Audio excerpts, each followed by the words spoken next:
Hey everybody, welcome back to Football Talk with Vinny. Obviously, from the title of the video, I'm going to be going over my mock draft. So obviously in the mock draft, I'm going to be going over who I think these teams will pick. And also we have a couple trades in here as well that I think is going to happen. Not ones that have already happened, as you can see, they're already updated, but any ones that I think will happen on draft day. So let's get right into it. So obviously the first pick in the draft, the easiest pick ever, right? The Jacksonville Jaguars are going to take Trevor Lawrence. Really nothing else needs to be said, right? He's been projected as the number one pick for pretty much since he got drafted. They knew he was going to be the top pick in whatever year he came out in. You know, if you're Jacksonville, you get the quarterback of the future, and again, it's now just your job essentially to use some of the picks that you have from the players you traded away to make sure you put a good team around him so you guys can be successful as a franchise. So obviously with the Jets, I had thought that they were going to trade this pick, get a bunch of picks in return, and use those picks to build a team around Sam Darnold. Obviously, a couple days ago, they did trade Sam Darnold, so obviously that's over. But now at this point, it just seems like, you hired a new coach, hired a new GM, and these two guys are going to link themselves up with Zach Wilson, and they're going to be tied to each other, essentially. Now, that happens a lot, right? A lot of times you hire a new head coach, new GM, you want to bring your guy in at the quarterback position that you believe you can win a championship with, so really have no problems with this move. It does put a lot of pressure on Zach Wilson to come in there and play very well right away, because again, if he starts to struggle his first year or two and Sam Darnold plays really good in Carolina, especially the way social media is, it'll seem like they made the wrong move right away. And sometimes the pressure through social media and other platforms, unfortunately gets coaches fired. So hopefully it works out for them. Hopefully Zach Wilson turns out to be a good quarterback. He seems like he's unquestionably the second best quarterback in this draft. There really hasn't been an argument for the Jets to take any other quarterback. So at this point, if you're the Jets, it's just about using that second first-round pick you have, plus all the other picks, and then also the next draft or so to try to put the best team around Zach Wilson as you can. Now, on to the 49ers. Interesting pick. I think everybody has them projected as taking Mac Jones, and I certainly thought about doing it as well, but I'm actually going to go a different route. I'm actually going to have the San Francisco 49ers taking Justin Fields. I just think that his mobility and what he can provide in terms of the game and the way it's played today gives Kyle Shanahan a weapon that he's actually never had before, right? If you look at the quarterbacks that he's, coached, it's been Matt Ryan, Matt Schaub, obviously last year with Jimmy G. Actually he had 1 year where he was actually the offensive coordinator. He actually had 1 year where he was the offensive coordinator in Washington when they had RG3, his rookie season where he won Rookie of the Year. So at least he knows how to call plays for a mobile quarterback. I mean, obviously there's been a lot of reports that the Niners are going to take Mac Jones. I just think that sometimes, especially a couple weeks leading into the draft, you can't really necessarily believe everything you hear, because if you are a team that specifically likes a player, you're not going to talk only positively about that player because you don't want another team to either draft him ahead of you or trade up ahead of you and get that player. Obviously for the Niners, your only worry is that Justin Fields go to the Jets, but at this point it doesn't look like that's really possible. So if you're the Niners, you really at this point you have your pick of which quarterback you like. I just feel like with how accurate Justin Fields is, and I get it, he played with some talented players, but, if you're going to draft Mac Jones, it's kind of the same thing. Mac Jones is going to have two receivers on his team taken, roughly in the top 10 in this year's draft. So you obviously have a lot of talent around you in Alabama as well. Okay, now we'll get to the fourth pick of the draft with Atlanta. This is kind of where the draft starts, right? Because now that the trades have happened with the Niners and Sam Darnold leaving, everyone projects the first three picks to be quarterbacks. Really, the only debate is at 3 is who do the Niners take. But now that we're at 4, It really comes down to what actually ends up happening here. There's been a lot of rumors that Atlanta may trade the pick, and I guess it makes sense if a team is going to give up a lot of draft capital to move up to take the fourth quarterback. It does make a lot of sense.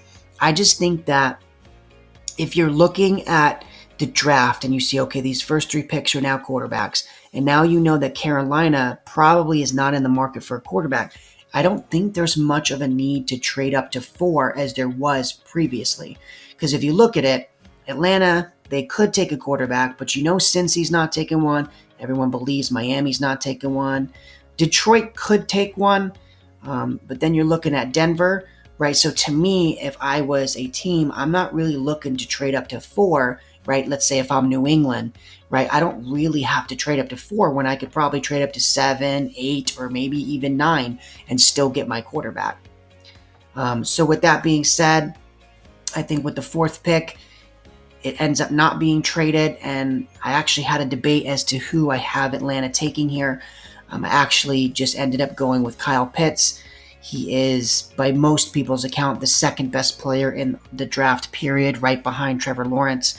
And if I'm Atlanta, while yes, you want a defensive player, I think that the defensive players in this draft are not as good at their position as Kyle Pitts is at his. So to me, if you're Atlanta, obviously if you're going to keep Matt Ryan, you're kind of trying to win a championship in this next 2-3 year window. And to me, getting a guy like Kyle Pitts gives you a chance to have an elite offense next year. You could easily see Atlanta's offense being in the top 5. And with a top 5 offense, you don't need a defense to be good. You just need it to be okay and just to be able to get a couple of stops. Again, if I'm Atlanta, if I could trade back 5, 6, 10 spots, obviously I would if I could pick up an extra first round pick or maybe 2.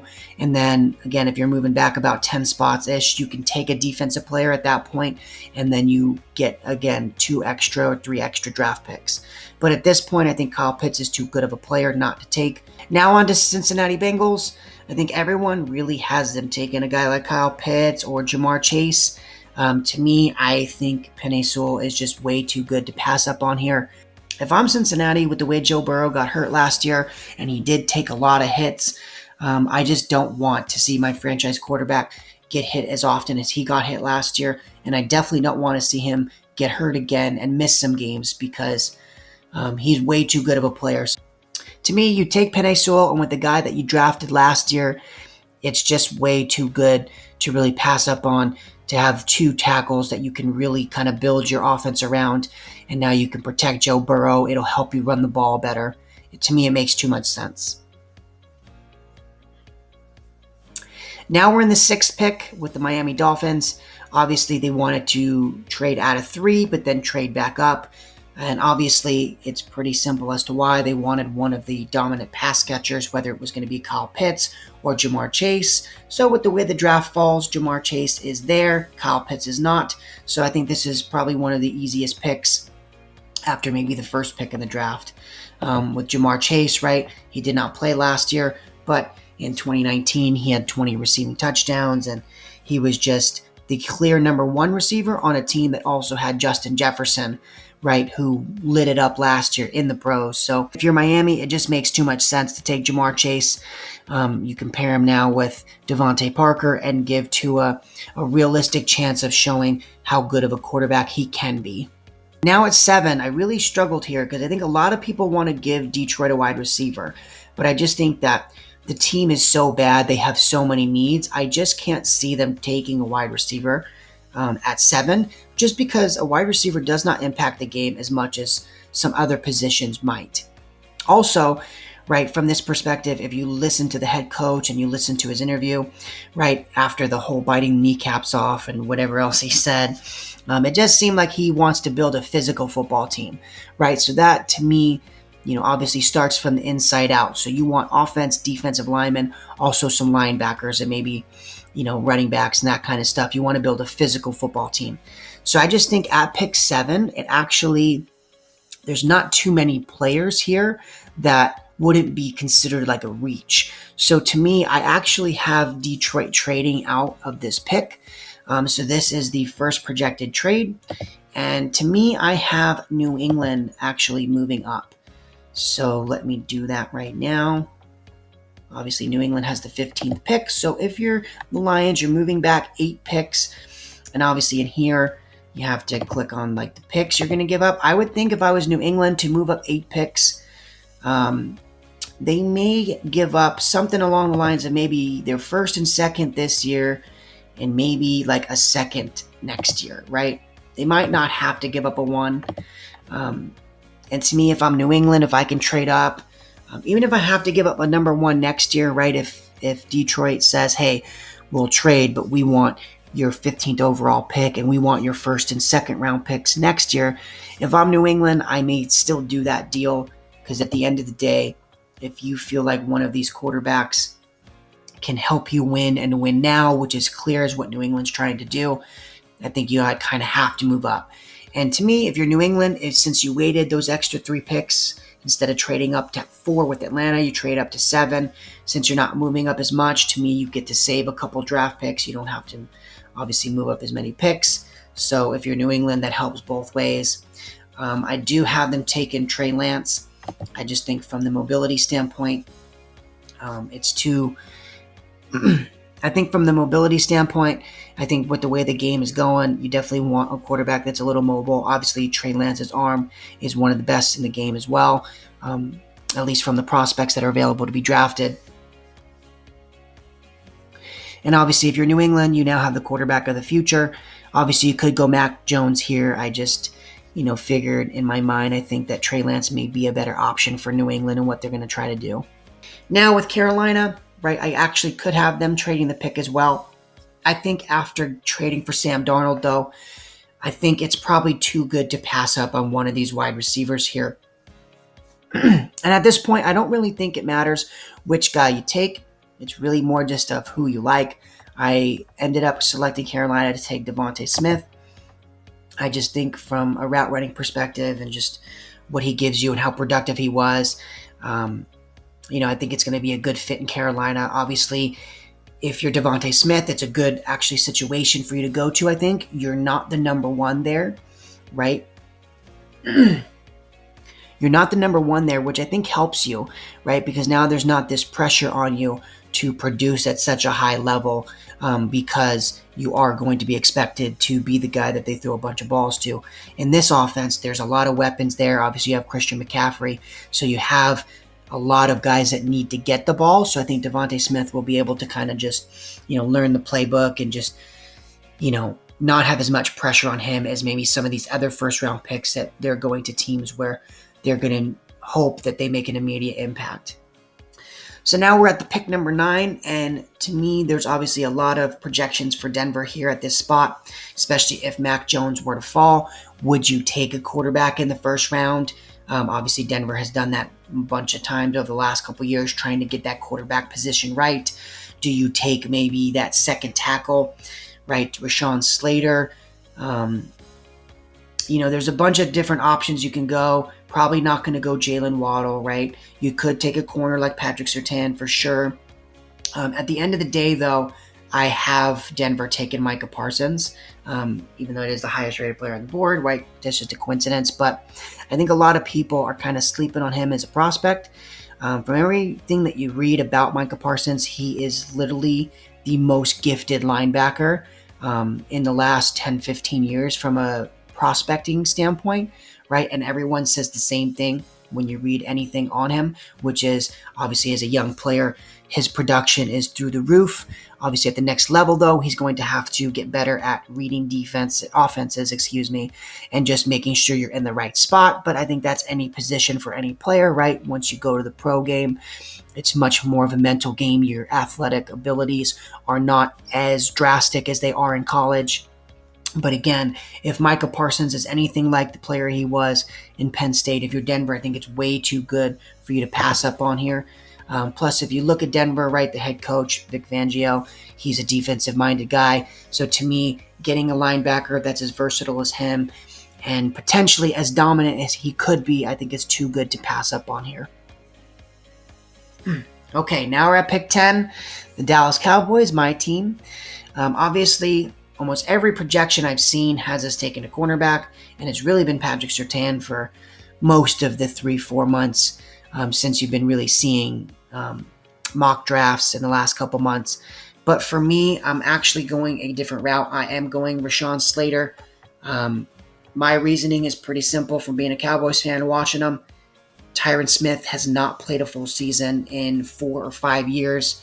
And to me, when you watch them, when Tyron Smith goes out, the guy that we have replacing him, it's just not getting it done. And of course, anytime your left tackle that's that good goes out, you're going to have a dip in production. But to me, if you're Dallas, it makes too much sense. You just invested $40 million into Dak Prescott. You have to protect him so he doesn't get hurt. Obviously, the injury was a fluke thing. He was, it was a designed quarterback run. But to me, if your offensive line, as you saw in the Super Bowl, can't protect your quarterback, it doesn't matter how good your quarterback is. It's hard for him to be successful. So with Dallas, you're clearly trying to win on the offensive side of the ball. So if you're Rashawn Slater, right, if you're the Dallas Cowboys, you draft him. Obviously, he's drafted to be a tackle. But if obviously Tyron Smith stays healthy, you maybe can plug him in at left guard. And at that point, you now have Tyron Smith and Rashawn Slater on the left side. And then you'll have La'el Collins, who was Pro Football Focus's #1 rated right tackle before he got hurt and was out for the rest of the year. And then Zach Martin, who is perennially an All-Pro every single year he plays. So at that point, the center position will be the only real position where you don't have a very, very good offensive lineman. So obviously I probably spent a little too much time on the Dallas Cowboys, but again, it's my team, so obviously a little more invested in who my team takes. But again, if we did take the corner, like I said in a prior video about why the draft I don't follow as much, at the end of the day, as long as the player Dallas takes is a good player, that's all that really matters. I just think that Rashawn Slater gives Dallas a lot of flexibility, especially if Tyron Smith were to get hurt, let's just say week 4, 5, 6 into the season, right? You now can move Rashawn Slater to that left tackle spot, and hopefully you won't lose as much as we were losing from that position in prior years when Tyron Smith gets hurt and does go out of the game. Now with the 11th pick in the draft, the New York Giants, a lot of projections have them taking a bunch of different players here, especially if Jalen Waddle falls. A lot of people do have them taking him. For me, I was really torn between actually these two guys up here, Patrick Surtain and Jalen Waddle, just because from the standpoint of, okay, well, you just gave Kenny Golladay big money. You do have a bunch of depth at the wide receiver position, right? You have Slayton, you have Sterling Shepard, right? You have some guys that are good quality players. So to me, at this point, I'm just going to, go ahead and take Patrick Surtain and just go with the defensive player. Again, for me, I'm just trying to think if I was the Giants, to me, I think taking a corner makes too much sense, because if you take a corner to play opposite of James Bradbury, at that point, your defense can really essentially be a top 10, maybe even a top 5 defense with how well it played last year.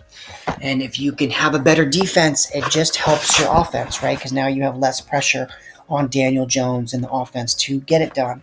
And again, your best player on offense is Saquon Barkley. So if your defense can play like it played last year, you're going to be in a lot of games where Saquon's going to be really the workhorse for you, right? He's going to be getting 20, 25 touches a game, and you're going to be running the clock out, having control of the ball, right? That time of possession. And I just think if you can have a good defense that can get some stops, it kind of works well for a team that's going to want to be able to run the football. Philly, actually, the way the draft played out, pretty easy for me here. I think Jalen Waddle makes way too much sense. If you traded down from 6 to 12, you're clearly not trying to take a quarterback. So at that point, if you can get a guy in Jalen Waddle to help Jalen Hurts, it just makes too much sense for me. Right, you're going to try to get a guy who can help Jalen Hurts develop and really see what you have in Jalen Hurts. Right, it's kind of tough to see how good a quarterback is or isn't when you don't put the necessary pieces around him to be successful. Just look at Sam Darnold. I'm one of the guys who think that Sam Darnold's a very good quarterback, and I think in Carolina he's going to be very good, but I just think he was in a bad situation in New York where he just didn't have any talent around him. Excuse me. Now pick 13 with the Chargers. I think tackle or any offensive lineman position is the clear-cut, no-brainer pick that the Chargers should be taking. But with the way the draft has fallen, with Dallas taking Rashawn Slater, the top 2 tackles are gone. I think at this point, if you're the Chargers, you have a lot of offensive linemen that are all projected pretty close around the same slots. I don't think at this point there's a guy where you're like, okay, well, we have to get him because he's so much better than the other prospects that are, behind him. So to me, this is actually my other trade spot. So to me, with Mac Jones still sitting there, I actually have the Washington football team trading up from 19. And I think if I'm the Chargers in this spot, for me to move back 6 spots, I would probably need to have Washington's first round pick for next year as well. So again, if I'm the Chargers, I think it would make sense for me if I move back 6 spots and I pick up an additional first round pick for next year's draft. I think I would take that. Obviously, if I'm Washington and I trade my first round pick, which is number 19, and next year's 1 to move up to 13 to potentially get a quarterback of the future, I am more than okay with that. So I think from both teams' standpoint, it's a win-win. So obviously, if you're the football team, I think this is not a great pick for me as a Dallas Cowboys fan, because I think it makes Washington probably, I would say, the favorite to really come out of the NFC East. Obviously, with Dallas, you do have the best quarterback in the division, so that helps. Anytime you have the best quarterback, you do have a chance. But I think as a roster, you would look now at the Washington football team and say they clearly have the best roster from top to bottom. Their defense is elite, right? They may finish in the top 5 this year in defense. Their offense, you have some weapons around it. So at this point, you really are a quarterback away from competing. And with everything you hear from Mac Jones, he is the most NFL-ready quarterback to step in day one and be successful, just because of the system he ran in Alabama, and just from everyone saying how smart he is, how quick he can pick up an offense. I think that if the Washington football team were to get him as a Cowboys fan, and I think it's any other team in the NFC East, it would be our worst nightmare for a team that's already as stacked as they are from a talent perspective to get a quarterback that could potentially be a Pro Bowl caliber guy. It's not a good idea, or it's not a good thought to think of as a Cowboys fan. But if you're Washington, this would be a dream scenario for you, I believe. So moving on, now at pick 14, with the Vikings, could go a couple different ways. For me, with Mike Zimmer, defensive-minded head coach, I just think he's going to go on the defensive side of the ball. Now, you could go with one of the pass rushers, right? There's a bunch of guys available, but to me, I think the fact that he brought in Patrick Peterson shows that he doesn't really like the production he's getting out from his corners. So to me, J.C. Horn is just too good to pass up on here. Obviously, with getting Patrick Peterson, it's really a 1-year deal for Patrick Peterson. So if you bring in a guy like J.C. Horn, all of those young DBs that you drafted last year, and now J.C. Horn can come in there, kind of learn from Patrick Peterson, and maybe next year when Patrick Peterson leaves, maybe you'll get enough improvement from some of these younger corners to where you'll feel good about that position a year from now. So to me, I have Minnesota kind of addressing the defense side of the ball. I think their offense is pretty explosive. So to me, if you're Minnesota, if you can just get a couple stops, you can clearly see them being a playoff team this upcoming season. Now we're on to Detroit. Obviously, they traded out of the number 7 overall pick, and they moved back. So now if I'm Detroit with this pick, again, from the head coach's interview, it clearly seems like he wants to build a physical football team. So that obviously starts from the inside out. So to me, you could go with probably the best interior defensive lineman in Christian Barmore. But to me, I'm going to go with the pass rusher. Now, there's a bunch of guys you can, use to fill this spot, right? But I'm going to go with Kwity Paye. A lot of people have him being such a freak athlete at the position that a lot of people have him going off the board as their first pass rusher. But again, as you'll see in this draft, there's a lot of guys that are potentially going to be, the best pass rusher in the draft. So at that point, it just depends on fit, scheme, right? Where they go to. Do they have other players around them that will help them be able to put up the numbers and the sack totals that will make them get some Pro Bowls? And again, from the Lions' perspective, I think if you were to ask just random fans, they are probably odds-on favorite to get the number 1 pick in the draft this next upcoming season. So think they're projected to probably be one of the worst teams, if not the worst team. So you have so many holes. To me, starting with a pass rusher is a good starting point. They do affect the game in multiple ways, right? Obviously, getting after the quarterback, right, affects teams more than any other position you can draft on the football field, other than the quarterback position. Now you got the Arizona Cardinals. To me, it's very easy. If I'm the Cardinals here, I'm just taking the best tackle. I'm trying to protect Kyler Murray, right? Especially with a guy who likes to scramble as much as he does. He's going to take more hits than maybe a traditional quarterback because he scrambles a lot. So to me, protecting him is my number one goal. So at that point, I'm taking Christian Darrisaw here. He is the third best tackle in the class. But to me, if I'm Arizona, anytime I can protect my quarterback, it's goal number one. So now we're on to the Las Vegas Raiders. To me, this is an easy position as well with how many offensive linemen they traded out. I'm definitely taking an offensive lineman. But once you get to the O-lineman, it is a little difficult now because the top 3 tackles are taken. So it's kind of who do you want to take?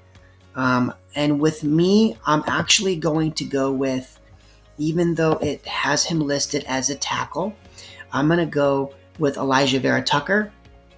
If you read his draft, pros and cons and all that, a lot of people think that he's going to be essentially kicking into guard at the next level.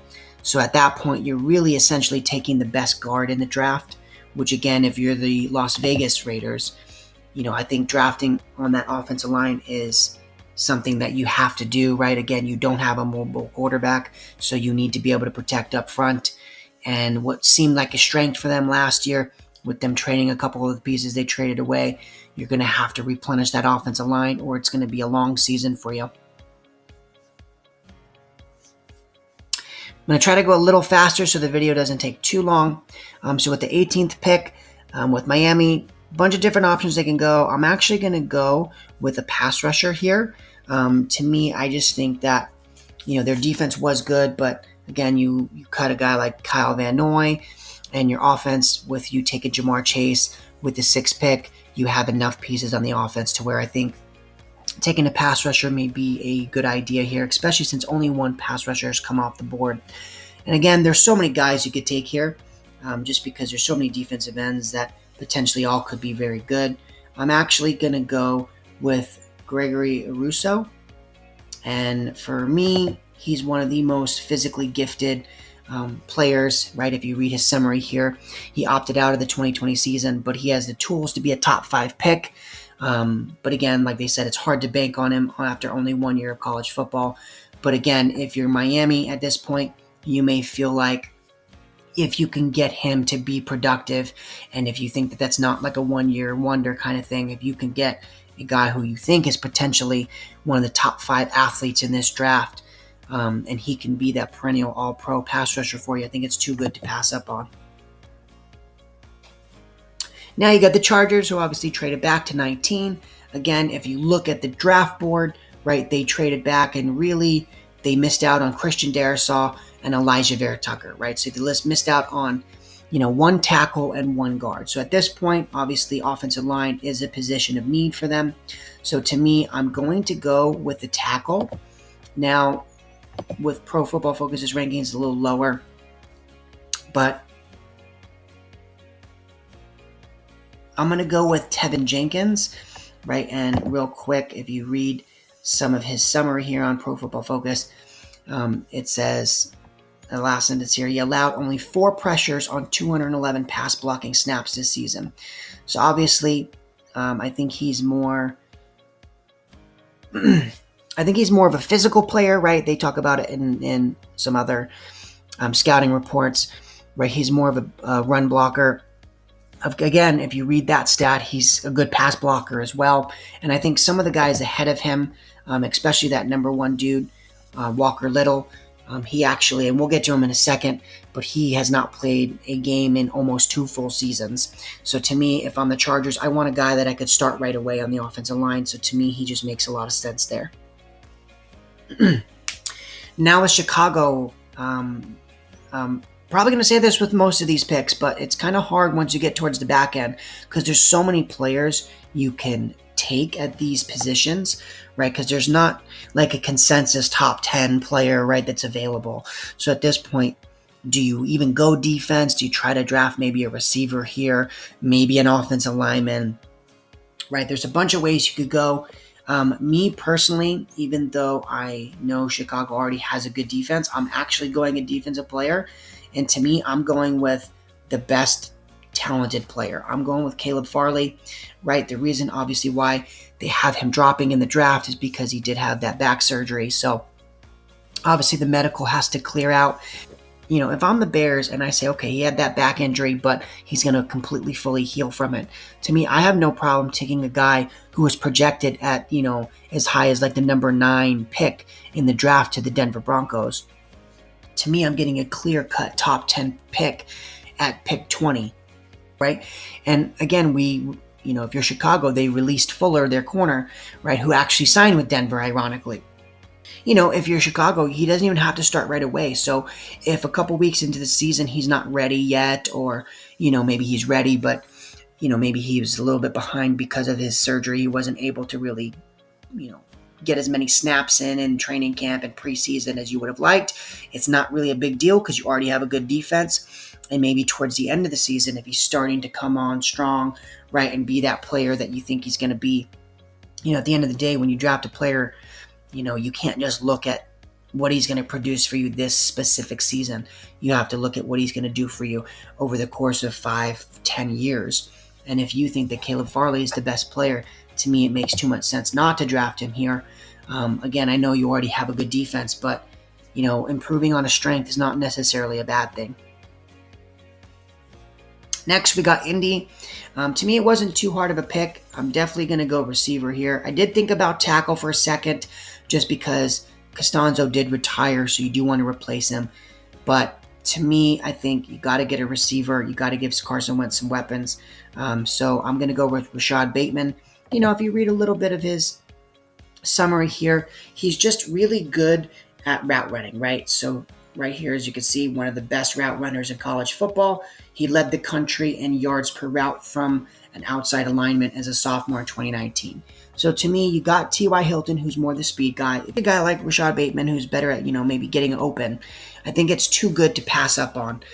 Again, to me, it's more of drafting, I guess, at this point, if you're India, from a position of need, right? You could go other players, and I think from a talent perspective, there are probably guys on the draft board ranked ahead of Rashad Bateman. Obviously, it depends on which draft board you're looking at. But I think getting a wide receiver will help your entire offense, right? You have a great offensive line. Obviously, it may take a hit with the retirement, but you should still have a very good offensive line, which will help your running game. And if you can get some receivers that can get open on those play actions, it'll help your offense be more explosive. And if you could score, touchdowns, in 2-3 play drives instead of always having to go on long sustained drives, it also helps your defense as well, because now, you're able to put points on the board much quicker. So now when you get down 2 possessions, you don't feel like it's going to be real tough to come back from. On to the Tennessee Titans. With me, you could go wide receiver because you lost Corey Davis, right? But to me, their defense was so bad, I'm definitely going defense here. And I debated on going the defensive interior lineman, Christian Barmore, but I'm actually going to go with Jeremiah Owusu-Koramoah. I believe I said his name right. Now, for him, he was literally, I believe, the best rated coverage linebacker in this draft. He actually won the Butkus Award for the nation's best linebacker. And he is a little smaller at 215 pounds, but in Notre Dame, he actually lined up as a slot corner a lot in their defense. So he's that good in coverage. So again, if you can get a linebacker that is one of the best coverage linebackers in the league, it gives you a lot of versatility on your defense, right? Because now when you're in, let's just use this example, if you're in the nickel, right, where you only have 2 linebackers, if he's one of your 2 linebackers, you can almost treat him like a corner, almost like you're in the dime defense. And at that point, right, you still have enough interior guys. You have the 4 D linemen and the 2 linebackers to maybe try to stop the run. But if they got an athletic tight end that they're trying to mismatch you with, you now have an answer with this guy. So to me, for Tennessee, I'm taking this guy. And again, I'm looking for any ways possible from the Titans to improve that defense, which was really bad last year. Surprisingly bad, actually, because they were good the year before. Now, with the second pick for the New York Jets, could go a couple options here, right? I didn't go interior D lineman because you have Quentin Williams, who showed in the second season that he could be a dominant guy. After much debate, I do have them taking the safety, Trayvon Moehrig. I think that's how you pronounce it. He's clearly the best safety in the draft. Now, the reason why I was a little hesitant on doing it is obviously you traded Jamal Adams for 2 first-round picks. So to me, it puts a lot more pressure on this guy if you use that pick to take a safety, because now it's much easier to say, okay, well, did the trade work out or not? Because you're now literally directly, essentially comparing the safety Trayvon to Jamal Adams. And obviously, if Jamal Adams ends up being the much better player, it's going to be tough to see that the Jets win the draft or won the trade. So to me, I kind of didn't want to do it just because it's a lot of pressure on this young guy to have to live up to Jamal Adams if you were to take him here. Whereas if you just pass on him and you take a corner or another pass rusher, right, maybe you take a safety in the 3rd or 4th round, it's not as much pressure because, again, he's a 3rd or 4th round pick, so he's not really projected to be a starting caliber player anyways. With that being said, let me move on. So obviously we're now at the Pittsburgh Steelers. Obviously, the top 5 quarterbacks are gone. I don't feel the need to reach for a quarterback here if you're the Pittsburgh Steelers. So to me, I'm actually going to start rebuilding that offensive line. They're kind of similar to Dallas, where you're in a spot where they had a really good offensive line for about a half a decade. They had a lot of guys that were in their early 20s that were really dominant. Now they're starting to get older. Some of them are retiring. And some of them are just, not as good as they used to be. So to me, you want to get an offensive lineman. And even though, at least with Pro Football Focus, has this guy rated pretty low with Jalen Mayfield, I'm actually going to go here. Now, from their summary, right, he played tackle at Michigan, but he's more likely to kick inside to guard. So at that point, if I think I'm Pittsburgh, right, if you don't have a good replacement guy for Villanueva, your left tackle, who did leave your team this season, you could start Jalen Mayfield there. But let's say if you think that he can't play left tackle, no problem. You at least kick him inside to guard, and you're taking pretty much the second best guard in the draft. And again, I think the versatility that he gives you with the fact that your entire offensive line is going to have to be rebuilt over the next couple seasons. So he gives you a lot of flexibility in the sense of, maybe if some guys you draft, they pan out to be really good players in the middling rounds, right? Well, now you can move Jalen Mayfield, at a position that you now need, right? Depending on the other players that you hit on in the draft. Now we're on to the Jacksonville Jaguars again. I think everyone really has Jacksonville taking, obviously Trevor Lawrence 1, and they have him taking, back-to-back offensive players with obviously the 25th pick in the draft, and then they do pick again top of the 2nd round. I'm actually going to go with a defensive player here just because I think that you do want to build a good football team. You don't need to just draft only offensive players. So I'm going Azeez Ojulari here. And if you read it here, it literally says that second sentence, he's the best pure speed rusher in this class, right? So to me, you getting the best speed pass rusher in the class to pair with Josh Allen, not the quarterback, the pass rusher that they had drafted last year, right? To me, you're starting to have 2 very good young pass rushers that you really could build your defense around. And again, if you think that Trevor Lawrence is going to be your franchise-changing guy, why not take a pass rusher here? Because if you're going to have an offense that's going to put up a lot of points and you're going to be in some shootouts, you want to have some pass rushers that can get after the opposing team's quarterback. So to me, I'm not going to go offense with both my first-round picks, and I'm taking the pass rusher here.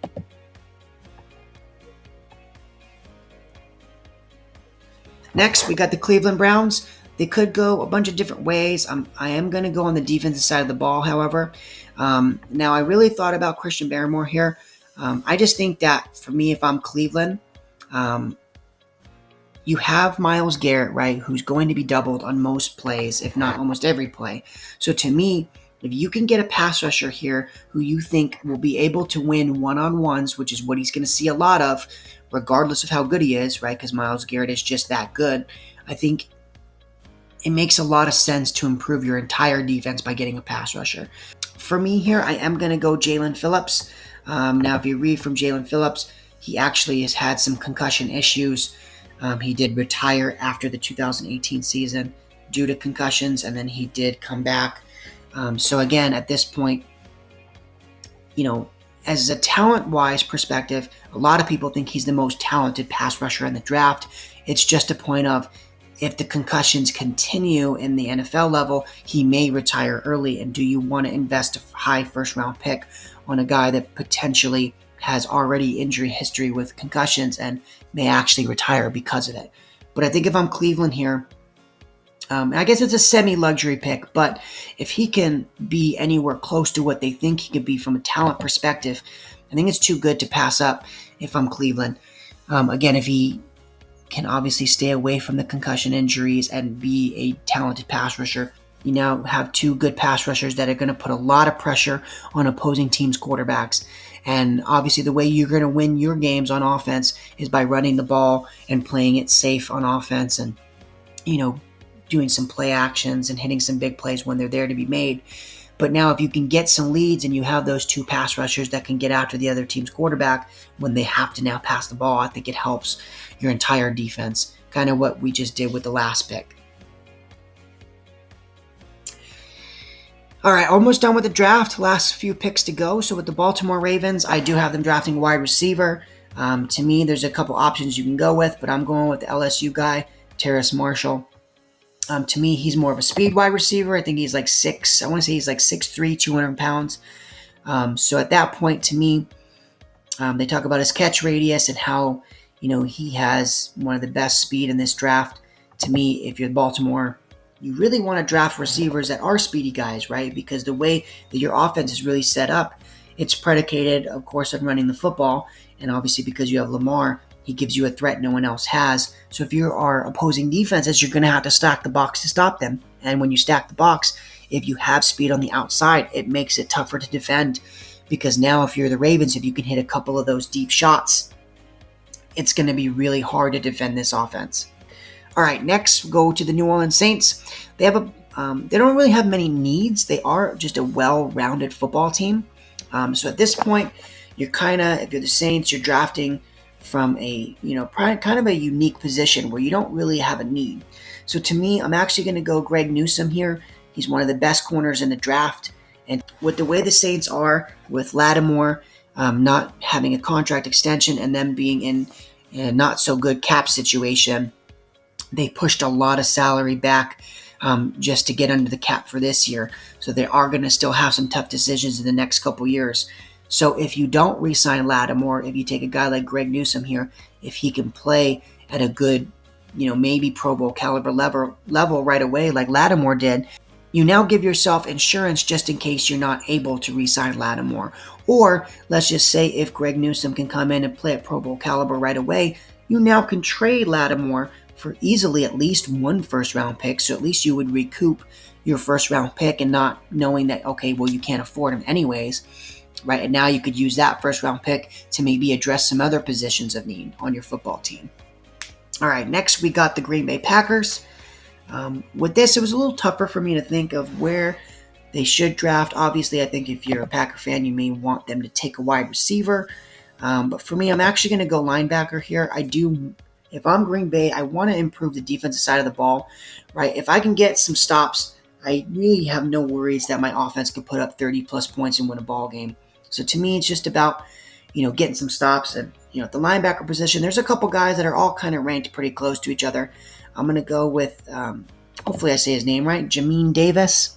If you read here, right, he's a bit of a one-year wonder, but he's got the length and the athleticism that are coveted at the position. He had 36 stops in 10 games this past season. So he's obviously, from a physicality perspective, what you're looking for at the linebacker position. And I think if you're Green Bay, just getting any guy that can come in and, contribute on the defense side of the ball, I think would help. I do think linebacker is maybe a position if you're going to use of any of the defensive positions that the Packers could take. Maybe one of the positions where they're probably the weakest. So that's why I gave him that guy. And again, you could go any of those other linebackers that were ahead. They have different skill sets. Some of them are freakish in size. One guy is 6'4", 260, so he's a really big linebacker. Another guy is maybe a little undersized, but a little quicker, right? So it just depends on what you're looking for. Now with the Buffalo Bills at 30, I think a lot of people, it's very popular to mock them for a running back, but I actually think that they're like the running backs that they have. I don't think that they have a need at the running back position. So, and, quite honestly, I don't think they have a need either, right? If you have a top 5 quarterback like they have in Josh Allen, you really just need your running backs to be serviceable. You don't need them to be anything special. So to me, there's other more important positions to take. So really the way the draft kind of fell to Buffalo, I think it's just easy pick here. I'm just taking Christian Barmore, the best interior defensive lineman right now. Consistency is his biggest downfall. From everything that I'm reading. If you look at the games he played in the college football playoffs, it doesn't show it here, but I actually found the stat for you. He had 12 pressures in the 2 playoff games, right? So obviously when he's on his stuff, he's one of the most dominant players, and he can be one of the most dominant players. So if I'm Buffalo here, I look at this as like a steal. You're getting potentially a top 10 talent, right? There's guys that compare Christian Barmore to Derek Brown last year. And if you don't remember who Derek Brown was, he was the 7th pick in the draft, I believe, with the Carolina Panthers at the defensive tackle position. So he's that special. Obviously, the reason why he's falling is the consistency aspect. But if you can get consistent play from him, if you're Buffalo, you feel like this is probably the biggest steal in the draft. Now, to finish up the draft, Kansas City, one of the easier positions at least. You're definitely going to draft an offensive lineman. Again, for me, I have them taking Samuel Cosmi. Now, if you read some of his profile here, again, there's a couple tackles that were rated above him. But he's one of the most tested tackles in the country and is improved every single year. He's allowed 8 pressures on 368 pass blocking snaps this past season. So I think he's one of the tackles that are kind of ready to kind of plug and play right away, and he can start day one. And if you're Kansas City, obviously that's exactly what you need. You need a guy that you can just play right away, because again, you have so many needs on that offensive line. It's just about getting guys that can start and just play good football from day one. Now, the Tampa Bay Buccaneers, they obviously can go a bunch of different ways just because of the way their roster is built. They're talented from almost every level. So you really could just take the best available player. So I really thought about taking maybe a wide receiver here, maybe a pass rusher. Some of the pass rushers have slipped. But after consideration, I'm actually going to go with an offensive tackle, and I'm going to go with Walker Little. Now, he was a guy I mentioned a little earlier. Pro Football Focus has him rated really high. If you look at some other draft boards, they actually have him much lower. And the reason is right here, right? Little played all of 1 game in the 2018 season. I want to say towards Achilles, and he missed the season. And then obviously in 2020, he opted out. So again, he hasn't played a game in over 2 years now.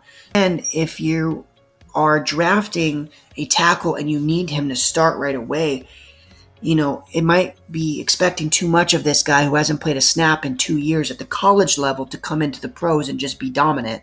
So I think it's maybe a little too much. But if you're the Bucs, your team is already good in almost every level. And obviously, with Tom Brady being, 44, I think he's going to be 44 years old, you have to protect him, obviously. He's not mobile at all. So I think anytime you can draft an offensive lineman that could potentially be a starting caliber player on your offensive line that could protect Tom Brady, I think you have to do it. Obviously, you had a huge get last year with Tristan Wirfs, who was probably the best right tackle. I think if you look at Pro Football Focus's rankings, I think throughout the year he was the best right tackle. So obviously you hit on that pick. To me, if you could take Walker Little, even if he doesn't start at the beginning of the year, right, because he needs some time to get back into game shape, and he maybe needs to use the preseason games to get in. And maybe even if you plug him in at one of the guard spots, right, maybe you have to play him inside just to get him more comfortable with playing the position of offensive line before you move him to tackle. But to me, if you're Tampa, it makes a lot of sense here. Because again, if he didn't get hurt, Where Pro Football Focus has him ranked is probably based on his talent. So to me, he's just so talented that I just decided to kind of go as the offensive lineman there. So that's it for my draft. Obviously, it was a lot harder doing it than it seems, right? Because what ends up happening is, once you get out of that top 10 range, there are just so many guys that you see projected to go in different spots that, I think it is a little tougher. It is pretty hard to do a mock draft when you're doing all 32 teams, or at least in this case, it's like 28 teams or something like that, because a couple of teams had 2 first-round picks, maybe 30. But yeah, that's the end of the draft. I'm actually going to have a picture just lined up for you of every pick and who I had up, just so you can kind of see it all on one screen. But thank you guys so much for watching. Obviously, feel free to maybe just do a mock draft of your own, and it is fun to do. But again, sometimes it's hard because once you get past those top 10 picks, there are so many different players you can have drafted for every team essentially, so it makes it tough to start doing once you get towards the bottom end. But again, thank you guys so much for watching, and if you liked the video, make sure to leave a like on it, and if you're not subscribed, make sure you do hit the subscribe button. And thank you guys so much.